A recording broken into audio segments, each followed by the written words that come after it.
Hello, welcome to Old Nerd in a Thrift Store. This is episode 11.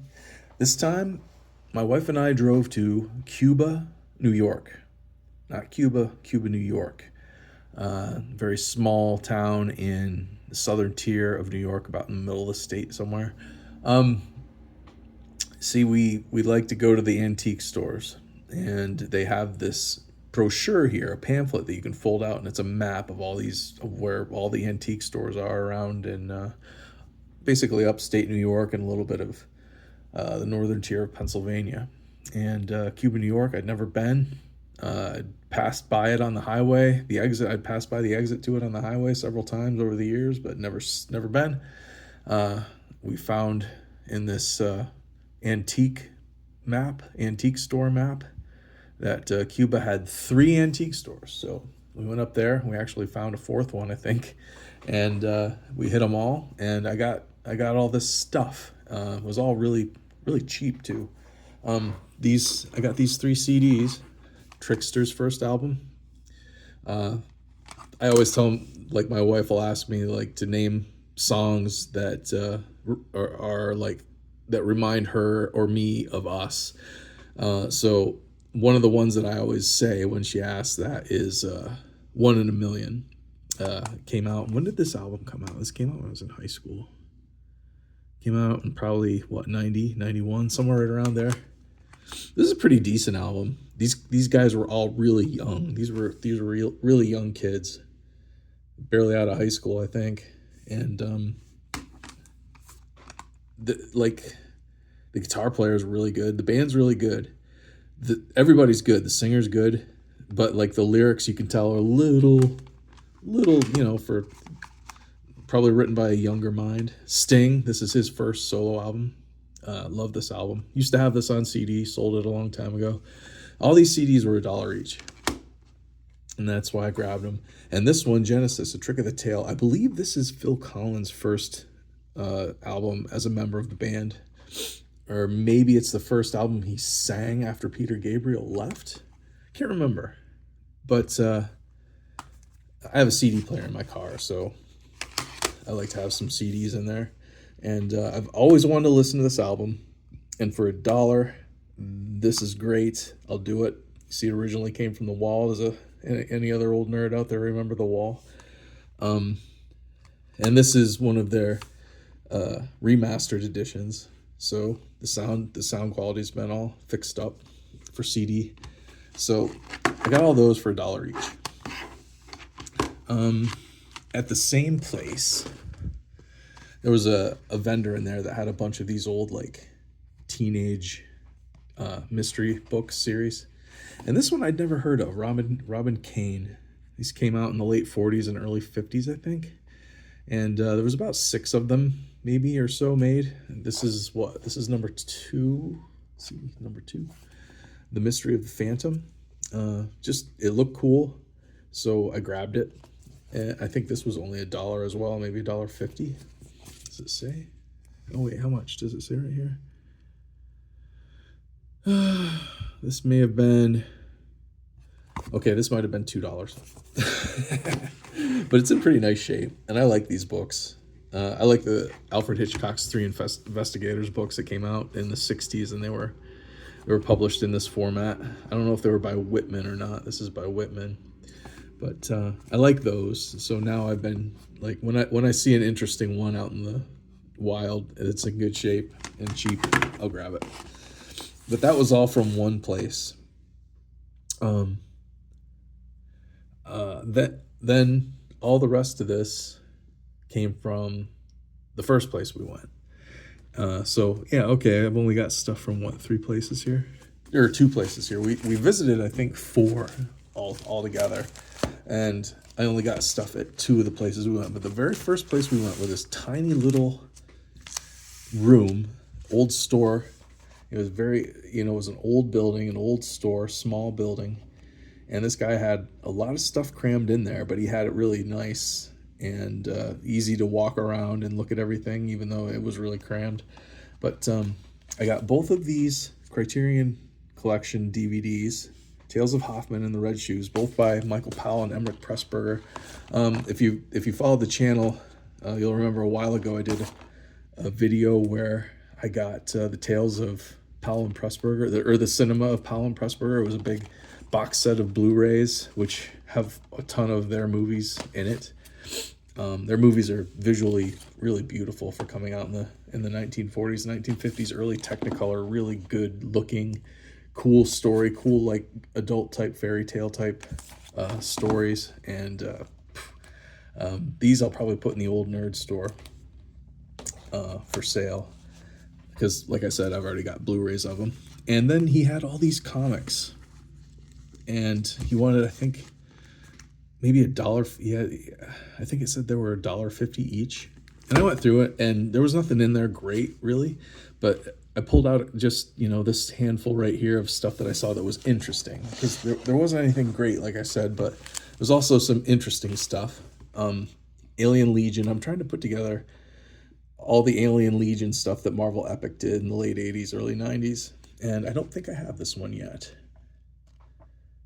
Interesting artwork by Mike McMahon. I'm not sure what else he's done. His artwork is interesting for sure. But all of Alien Legion all had this kind of like squared off characters' faces style. They're all like cubism. I don't know if it's not really cubism so much. See, this looks like it was done by a cross between Bill Sienkiewicz and Larry Stroman, who was, I believe, one of the regular artists on the series of Alien Legion. This is just like a one-shot. But they all had that kind of, they drew everything kind of square. And that was kind of the art style for Alien Legion, which I thought was cool. Power Pack number 27. This is one of my favorite issues from childhood. This is in really nice shape too. But it's a Fall of the Mutants crossover. And it's got Wolverine and Sabretooth in it as the Power Pack teams down in the Morlock tunnels.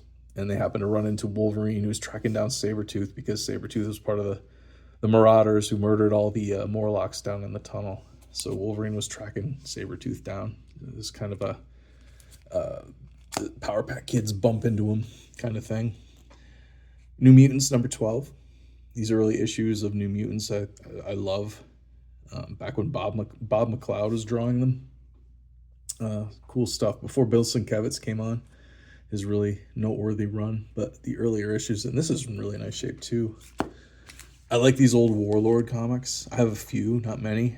I've read a few of the ones that I have, and they're really good. I like Mike Grell. He's the writer, artist, creator of this title, and this title went on for a long time. But this is number 7. So this is from the 70s. And pretty good shape for being that old. Then there was this one. I love finding random indies. There were so many indies made in the 80s and 90s that were, I never saw growing up in the country. You see this stuff if you lived in a city or a bigger town that had a comic shop. You might see this stuff, but I never saw this stuff. So whenever I come across this stuff now, I grab it. Never heard of it. Don't know anything about it. It's the first issue, so give it a shot. Wonder Man. I keep coming across Wonder Man in the wild, and so I think, I don't know, a year or two ago I finally gave in. I wasn't interested, but a year or two since I saw it so often, when I'm looking through long boxes, like, all right, I'll try and put together a run of Wonder Man maybe. And here's issue 3, which I don't think I have. I think I have the first couple issues and maybe 4 and 5 or something like that. So hopefully number 3 I don't already have. This looked neat. This is Marvel Comics UK Limited. Don't know what it is, but it looks like kind of noirish, kind of the Spirit-ish from, the old pulp heroes from the 1930s. So this looks really cool. I've heard of Jamie Delano and David Lloyd. I think David Lloyd work with Alan Moore on From Hell? Was he the artist? I don't know, but I've heard of these guys, and this just looked cool, and it's, a one-shot graphic novel. This gem of a graphic novel is comics noir at its best. So I love noir and I love comics. Here's an old DC Superstars of Space issue. It's in pretty good shape. I don't know how old this one is. It's got to be from the 60s, though. Don't know. It's number 6. But that was in really nice shape, so I grabbed that. And then there was all these that were in really nice shape and they're really old. So here's Bob Hope, The Adventures of Bob Hope. It's number 20. I don't know how old this is. This has got to be from the 40s, though, I would think. Really nice condition. I have a handful of these classics illustrated, and there was a couple in this store, and they're in really nice shape. It's not so good right there, but I mean, these things usually are in really rough condition because they were, I don't know, these are the kind of things you find at your grandma's house that, you know, your parents had when they were kids, or your parents and your aunts and uncles when they were kids. You find these at your grandparents' house because just all the kids read them and they kept them, and they're usually in pretty rough shape. But these couple are really good. I've never heard of this one, King of the Kuiper rifles. But these are pretty old. I would say from the 1950s anyway. This looks like this would be a fun read. This will be like watching a classic movie on Turner Classic Movies on TV. Pitcairn's Island.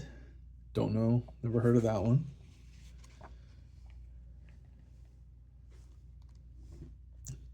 Good artwork.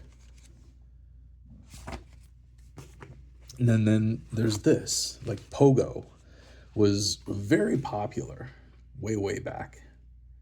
I don't know anything about Pogo, however. This is an old Dell comic. Can you see it? I don't have very good light in here.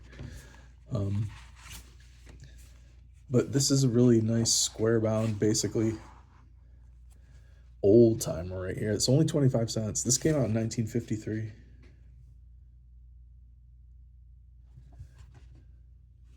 But Pogo was really popular back then. But I don't know much about Pogo. I mean, it looks like the old Disney comics, really, the Donald Duck and Mickey Mouse and Goofy comics from back in those days. Is what it looks like to me. But I don't know anything about Pogo. But I am going to hopefully take a moment to read that and find out a little bit about him. Here's one. I don't recognize this either. The Little Scouts. It's also a Dell comic. Dell's cool. A lot of older comics don't have indicia like this, so Dell's cool if they have it. Does it have the year? Copyright 1953. These are the kind of comics I remember finding at my grandparents' houses, tucked away. Aunts and uncles and parents read them when they were a kid and just left them there, and then you discover them when you're a kid staying there. Zane Grey's Sunset Pass, another Dell comic, picturized edition. So I wonder if this is based on one of Zane Grey's novels. I'm sure it probably is. Maybe he wrote this. I don't know. Have to do a little research. This is good artwork. I love westerns too. So I've never read a Zane Grey novel. I've read a couple Louis L'Amour novels, but never read a Zane Grey novel. And also, he had all these star logs. So look, there's this one. It's got, does any other, I gotta take it out of this thing. Any other old nerd out there remember the Ewoks, the TV movies? Came out in like 85, 86-ish, somewhere around there. I was a kid and watched that at my grandparents' house, staying there one night. Loved those movies when I was a kid. Gotta rewatch them. I remember the second one was kind of hard hitting because the brother got killed. Like the second one started off with everybody getting killed except for Cinda. She was the only one left alive of the cast of the first movie. Everybody in the beginning of the second movie gets wiped out. Kind of traumatic. Here's one with Greystoke, The Legend of Tarzan, Indiana Jones and the Temple of Doom, Search for Spock. So these are all from the early 80s. Star Trek 3, Indiana Jones and the Temple of Doom, Gremlins, Mad Max, Supergirl, Last Starfighter.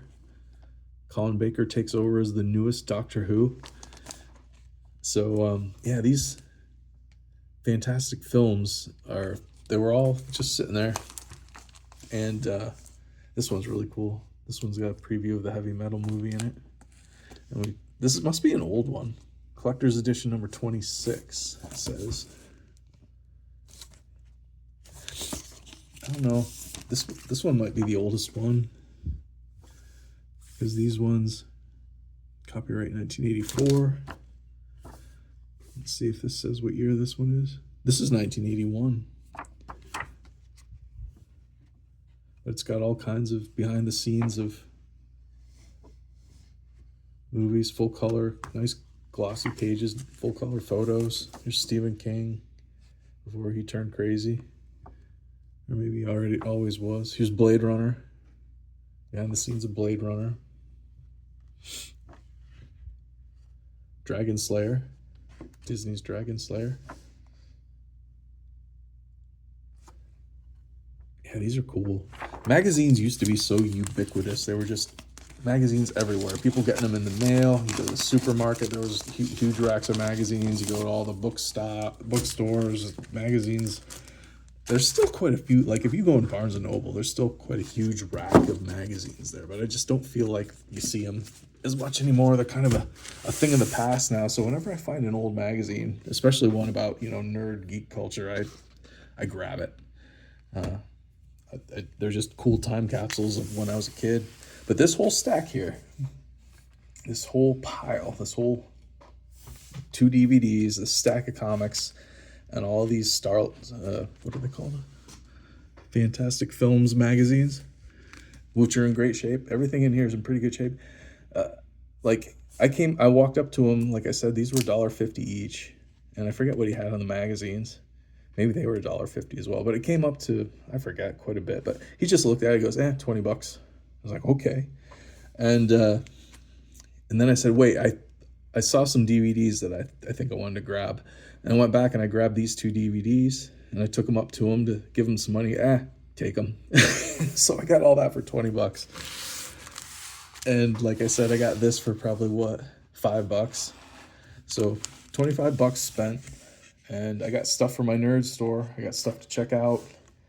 And some cool time capsules to browse through and probably eventually sell them. But yeah, that was my Old Nerd Goes to the Thrift Store, episode 11.